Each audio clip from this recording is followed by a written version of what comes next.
Supreme court ने अयोध्या तनाज़े की 32वें दिन समाअत के दौरान जुमेरात को एक बार फिर दोहराया कि 18 अक्टूबर तक हर हाल में समाअत पूरी करनी होगी।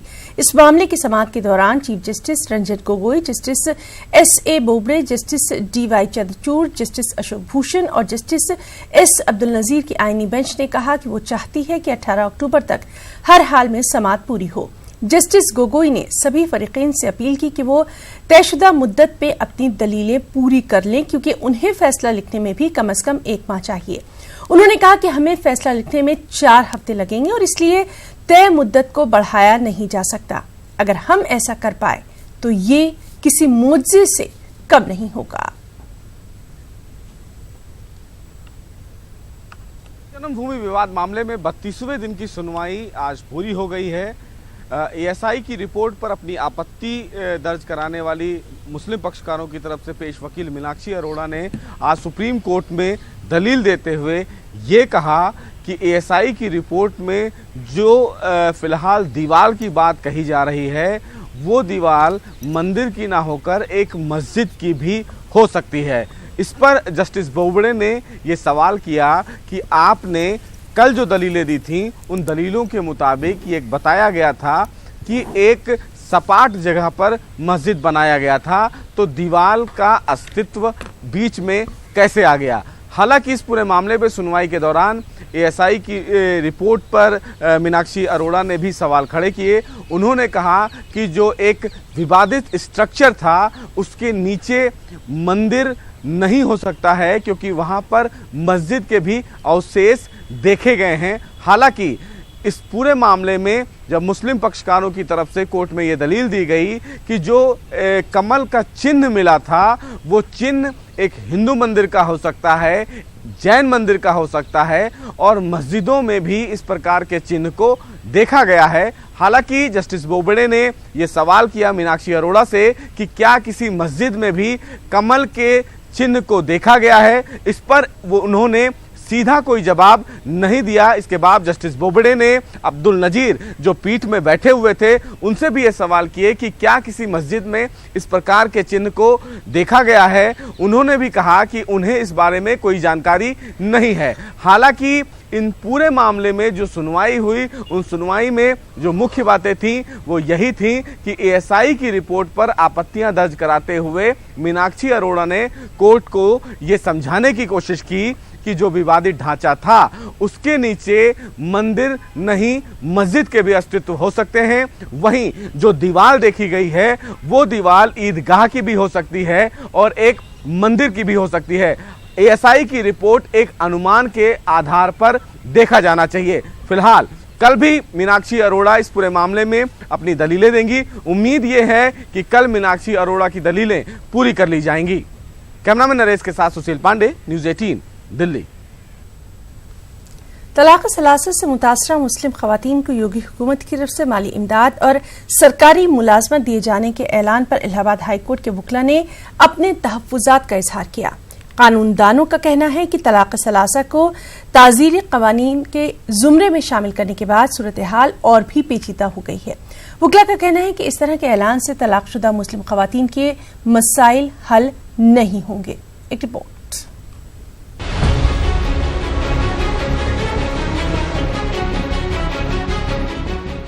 गुज़िश्ता कल लखनऊ में योगी हुकूमत की जानिब से तलाक़ सलासा का शिकार होने वाली खवातीन को 6,000 रुपए सालाना की माली इमदाद और सरकारी मुलाजमत दिए जाने के ऐलान पर इलाहाबाद हाई कोर्ट के वकील ने अपने तहफ्फुजात का इजहार किया है।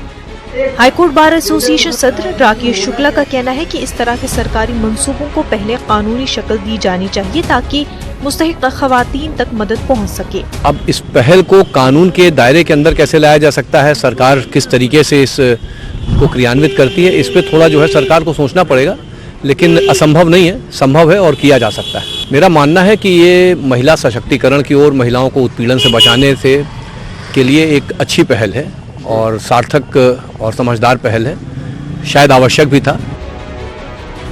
लेकिन बाज़ वकीला का कहना है कि तलाक़ सलासा जुर्म करार देने के बाद मुस्लिम खवातीन के सामने नई तरह की मुश्किलात सामने आ रही हैं।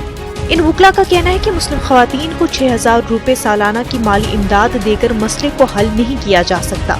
जो 6,000 रुपये मेंटेनेंस पीड़ितों को देने की बात है, इससे तो और स्थितियाँ विकराल होंगी। आप उस परिस्थिति को समझिए कि जहाँ पे एक मुस्लिम पत्नी जो है अलगाव की स्थिति आ जाती है तो बिना कहे सुने पहला काम करेगी FIR दाखिल करने का। क्या दूसरे हिंदू कानून या ईसाई कानून या पारसी कानून में मुस्लिम पति पत्नी के बीच में अलगाव नहीं होता है? अलगाव होता है, लेकिन वहाँ पे FIR की स्थिति नहीं है। यहाँ पे इसको अपराध घोषित होने के बाद जो ही अलगाव होगा त्यों ही मुस्लिम पत्नी के को एक विकल्प मिल जाएगा, वह FIR कर देगी। उसकी कई विकृतियाँ हैं, उन विकृतियों को समझने की आवश्यकता है। वकला का कहना है कि तलाक़ सलासा को गैर कानूनी करार देने के बाद तलाक़ से मुतासरा मुस्लिम ख़वातीन की बाज़ाबात कारी के लिए हुकूमत की जानिब से ठोस इक़दामात की ज़रूरत है। उनका कहना है कि मुस्लिम समाज में तलाक़ सलासा से मुतासर होने वाली ख़वातीन को कानूनी पेचीदगियों से बचाने के लिए उनको खुद कफ़ील बनाने की कोशिश की जानी चाहिए। न्यूज़ 18 उर्दू के लिए इलाहाबाद से मुश्ताक आमिर की रिपोर्ट। उत्तर प्रदेश उर्दू एकेडमी के इनामात की तकसीम में बदनवानियां सामने आ गई हैं। एकेडमी की तरफ से दिए गए 186 अवार्ड में से 3 अहम अवार्ड खुद एकेडमी के ही मेंबरों ने अपने नाम कर लिए, जिनमें खुद चेयरमैन भी शामिल हैं। और हुकूमत के वजीर मोहसिन रजा ने इस पर सख्त एतराज जताया। उन्होंने चेयरपर्सन आसिफा जमानी, अब्बास रजा, नैयर जलालपुरी, आफ्ताब अहमद आफाकी और शमीम अहमद सिद्दीकी के नामों पर सख्त एतराज जताया। वहीं मुहिब्बान उर्दू ने इसके खिलाफ एहतजाज किया है। वाज़ेह है कि गुज़िश्ता बरस भी इनामात की तकसीम में बदनवानियां सामने आई थीं। जहाँ तक कि हमारा मानना है, जहाँ तक कि मैंने देखा है, चूँकि हम लोग भी सिलेक्शन प्रक्रिया से गुजर कर आते थे, खेलते थे या कोई अवार्ड लेने जाते थे, तो जो जूरी होती है उसका कोई सदस्य पार्टिसिपेंट नहीं होता है। जो एक कमेटी बनाई जाती है वो कमेटी का कोई भी सदस्य जो उन लोगों के सिलेक्शन के लिए बैठता है कि कौन कौन पात्र हैं उनको उसमें अवार्ड किया जाए। तो मुझे लगता है देखना होगा कि क्या उर्दू कमेटी ने कौन से नॉर्म्स के तहत ऐसा किया है, और जो लोग जूरी में होते हैं वो तो उस अवार्ड के हकदार नहीं होते हैं, क्योंकि होते होंगे लेकिन इसलिए हकदार नहीं होते हैं क्योंकि उन्हीं को ही सिलेक्शन करना होता है। तो इसलिए एक प्रश्न चिन्ह तो लग जाता है अगर जूरी के ही 3 सदस्यों को, जो अगर आपने कोई कमेटी के 3 सदस्य को ही इनाम दे दिया जिनको दूसरों के नाम सेलेक्ट करना है, और वो भी अगर तीनों आदमी अवार्ड पा रहे हैं, तो ये अपने आप में सवालिया निशान है। और इसके लिए देखना होगा, हम बात करेंगे उर्दू एकेडमी के पदाधिकारियों से और अपने सचिव से पूछेंगे कि जरा पता करिए कि आखिर ये किस नॉर्म्स के तहत किया गया है। बुलंदशहर तशद्दुद के कलीदी मुलजिम योगेश राज को आज इलाहाबाद हाई कोर्ट से जमानत मिल गई। बुलंदशहर तशद्दुद के दौरान सयाना के इंस्पेक्टर सुबोध सिंह शहीद हो गए थे। ख्याल रहे कि इससे पहले इस तशद्दुद के मुलजिम जीतू फौजी समेत 6 मुलजिमान को भी जमानत मिल गई थी। जब ये मुलजिम जमानत पर रिहा होकर बाहर आए थे तो इनका इस्तकबाल फूलों से किया गया था और इस्तकबाल की वीडियो सोशल मीडिया पर खूब वायरल भी हुई थी।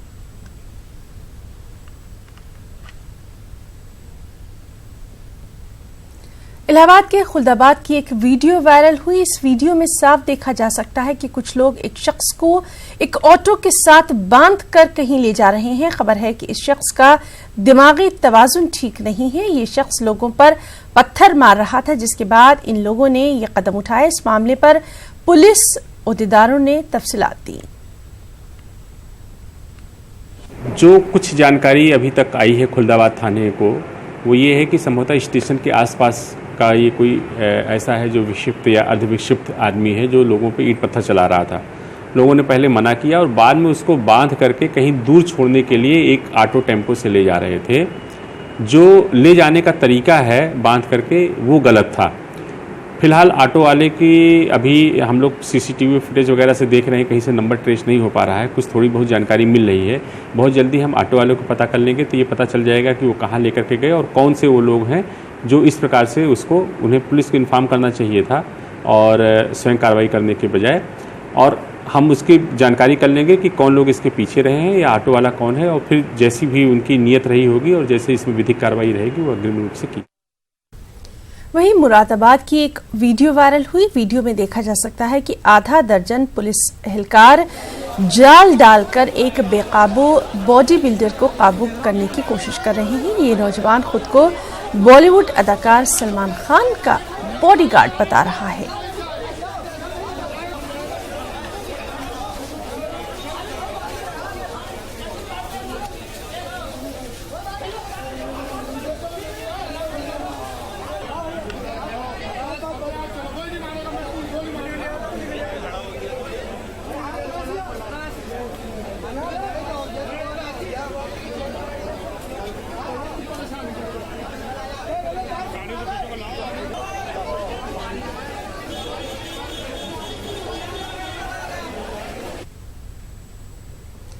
हुकूमत की स्कीमों को अक़लियती तबके तक पहुंचाने के लिए कानपुर के गुफरान अहमद ने एक खास बेदारी मुहिम शुरू की ताकि अक़लियतों को हुकूमत की स्कीमों का फायदा मिल सके।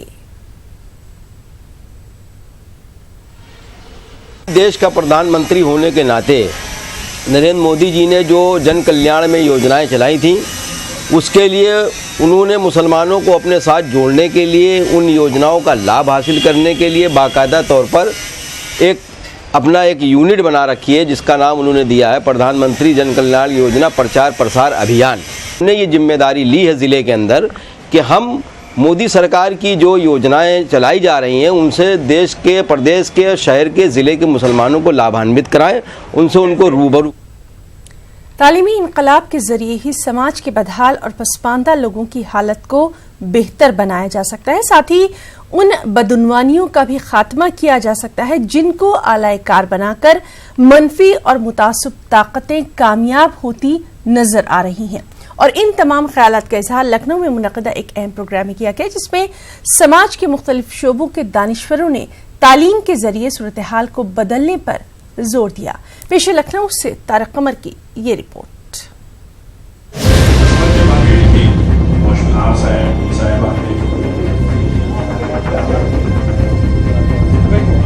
महसूस होता है कि अक़लियतों बिलखुसूस तालीमी एतबार से सबसे ज़्यादा पसमानदा तबक़े यानी मुसलमानों में अभी एहसास सर उठाने लगा है कि तालीम और आला तालीम के बगैर किसी भी मसले का हल मुमकिन नहीं है। कुछ लोग ये भी कहते हैं कि हुकूमत की तालीमी पॉलिसियों में अक़लियत को नज़रअंदाज किए जाने के पीछे ये साजिश भी कारफरमा है कि उन्हें तालीमी एतबार से हाशिए पर ही रखा जाए। इसीलिए अब हुकूमत के रहम करम पर नहीं बल्कि अपने तौर पर बच्चों को आला तालीम के मौके फराहम करने की ज़रूरत है। अलीगढ़ मुस्लिम यूनिवर्सिटी ओल्ड बॉयज़ एसोसिएशन है, एक association of Muslim professional MP है और एक लखनऊ ग्लोबल कनेक्ट है। तो इसके जो रिसोर्सेज हैं वो तीन ऑर्गेनाइजेशन इसको शोल्डर करेगी, क्योंकि इसमें अक्सर जो गरीब बच्चे हैं उनके रहने का अरेंजमेंट, आप अच्छे बेस्ट टीचर हायर करते हैं उनकी कॉस्ट, ये सारी चीज़ें आती हैं। और उसका मॉड्यूल ये है सुपर 30 का, जैसे 30 बच्चे जो आइडेंटिफाई किए जाते हैं irrespective of their financial condition, उनको इस तरीके से ट्रेन करते हैं कि 100% सक्सेस रेशियो है। ये पहली कोचिंग ऐसी होगी यूपी में जो boarding and lodging and fooding everything cover करेगी। हाईली फोकस्ड कोचिंग होगी ओनली फॉर IIT। सो हमें पूरी उम्मीद है कि इसके अंदर से जो सिलेक्शन प्रोसीजर है वो इतना टफ है कि 10,000 लोग जब बैठते हैं तो उसमें से 5 बच्चे लिए जाते हैं। So we are expecting a very good turnout from there. बैनुल-अक़वामी सतह पर सर उठा रही मुस्लिम मुखालिफ ताकतों का मुस्बत जवाब देने के लिए उसी मेयार की तालीम की ज़रूरत है। लिहाजा बासलाहियत बच्चों को आगे बढ़ाने और पढ़ाने के लिए जिन वसाइल और सहूलतों की ज़रूरत है उनकी तवक्को मौजूदा तनाजुर में सरकार से तो नहीं की जा सकती। जो लोग सेलेक्टेड स्टूडेंट्स हैं उनके लिए हम सारी फैसिलिटीज़ प्रोवाइड करेंगे। इसका एक पूरा प्रोसीजर है, पहले पहला टेस्ट होगा, फिर सेकेंड टेस्ट होगा, फिर उसके बाद इंटरव्यू होगा। उसमें जो बच्चा सेलेक्ट होगा उसको हम ये पूरी ट्रेनिंग जो है प्रोवाइड करेंगे। तो इंशाल्लाह उम्मीद ये है कि हमारे रिजल्ट अच्छे रहेंगे। सियासत जो है अगर पढ़े लिखों के लोगों के हाथ में रहेगी, और IIT के मुतालिक तो आप जानते ही हैं कि उसका दर्जा कितना बुलंद है, तो अगर IIT के जो प्रोडक्ट्स हैं वो सियासत में आएंगी तो यकीनी तौर से उसका दर्जा जो है बुलंद होगा। IAS, PCS, IT, मेडिकल और दीगर अहम शोबों में मुसलमानों की नुमाइंदगी अफसोसनाक हद तक कम है। लिहाजा अब इस सूरत हाल को बदलने के लिए मुख्तलिफ सतहों पर काम करने की ज़रूरत है। लखनऊ से तारिक कमर की रिपोर्ट। और अब खास बात बिहार की खबरों को तफसील से जानेंगे। JDU के रियासती सदर वशिष्ठ नारायण सिंह ने कहा है कि NDA उम्मीदवारों के नामों का ऐलान कल कर दिया जाएगा। दरअसल आखिरी 2 दिन से ये इत्तलात गर्दिश कर रही थी कि NDA ज़िमनी इंतखाबात के लिए नशिस्तों का ऐलान कर सकती है, लेकिन ये कयास आराइयां कल तक टल गई हैं। वशिष्ठ नारायण सिंह ने कहा कि तीनों पार्टियों के सुदूर कल होने वाले ज़िमनी इंतखाबात के लिए उम्मीदवारों के नामों का ऐलान करेंगे। करना था, मिलना था, जो उम्मीदवार थे उनको मिला और हम लोग नतीजा पर भी पहुंच गए, लेकिन इसकी घोषणा कल। बिहार की हुकूमत और खासतौर पर नीतीश कुमार के खिलाफ गिरिराज सिंह की तलखी जारी है। बुध के रोज भी गिरिराज सिंह अरवल में थे। गिरिराज सिंह ने वहां एक प्रोग्राम से खिताब के दौरान वज़ीर आला और नायब वज़ीर आला का नाम लिए बगैर बिहार हुकूमत को जमकर निशाना बनाया। दुर्गा पूजा और रामलीला के बहाने गिरिराज सिंह ने कहा कि अभी से तो बेहतर हालात 40-50 साल पहले थे। गिरिराज सिंह के इस बयान के कई सियासी मायने लगाए जा रहे हैं। हम प्रतिकार करेंगे, गांव-गांव जाएंगे, लोगों से प्रार्थना करेंगे, लोगों से विनती करेंगे कि ये सरकार बताए कि हम दुर्गा पूजा मनाएं कि ना मनाएं। बंगाल में देखो, बिहार में देखो, इससे अच्छा तो 40-50 साल पहले था। न हिंदुओं को इतराज, न मुसलमानों को इतराज। ये सरकार विभेद न करे और दरार न पैदा करे, शांति के नाम पर लोगों के ऊपर मुकदमा न करे। और कांग्रेस को मौका मिल गया है तनकीद करने का। कांग्रेस का कहना है कि गिरिराज सिंह और बीजेपी के दूसरे लीडर बाकायदा एक मंसूबे के तहत वज़ीर आला नीतीश कुमार पर निशाना साध रहे हैं। बीजेपी पहले इत्तेहादी जमातों के साथ हुकूमत में शामिल होती है और फिर खुद हुकूमत बनाने का जुगाड़ कर लेती है। महाराष्ट्र इसकी एक मिसाल है। बिहार में भी बीजेपी इसी राह पर चल रही है। हाल ही में मैंने देखा कि गिरिराज सिंह ने फ्लड रिलीफ में भेदभाव का भी आरोप लगा दिया, जो आरोप हम लोग लगाते हैं। तो यह अकारण नहीं हो रहा है। यह बीजेपी की पुरानी टैक्टिक्स रहती है कि पहले गठबंधन करके वहाँ अपना पैर जमाओ, जगह बनाओ और फिर बाद में उस साथी से छुटकारा पाओ। तो मैं समझता हूँ कि अलर्ट होने की आवश्यकता तो नीतीश कुमार जी को है कि जो परिस्थिति बन रही है उनके सहयोगियों के ही द्वारा, वो कहीं न कहीं उन्हें कुर्सी से हटाने की एक साजिश है। जमुई जिले के झाझा में गैरकानूनी ब्लड बैंक का पर्दाफाश हुआ। पुलिस के छापे में 40 यूनिट ब्लड बरामद किया गया। बताया गया है कि एम्बुलेंस में बतौर टेक्नीशियन काम करने वाला रोशन कुमार अपने घर में ही ब्लड बैंक चला रहा था। मकामी लोगों से ब्लड लेकर जरूरतमंदों को ऊंची कीमत पर ये ब्लड फरोख्त किया जाता था। रोशन कुमार इत्तला मिलने पर पुलिस ने रोशन के घर पर छापा मारा, जिसके दौरान शराब की बोतलें, दवाइयां और एक हथियार भी बरामद किया गया। पुलिस ने हथियार और दीगर साजो सामान जब्त कर लिया। मुलजिम रोशन कुमार को गिरफ्तार करके पूछताछ जारी है। यहाँ पे लगभग 40 पाउच ब्लड में मिला हुआ है, फ्रिज में रखा हुआ, प्लस बहुत सारे मेडिसिन मिले हैं। साथ में हमने डॉक्टर साहब भी बुलाया है, जो अभी उस सारे वो जांच कर रहे हैं क्या है इसमें। तो इस बुलेटिन में फिलहाल इतना ही। इजाजत दीजिए। आदाब।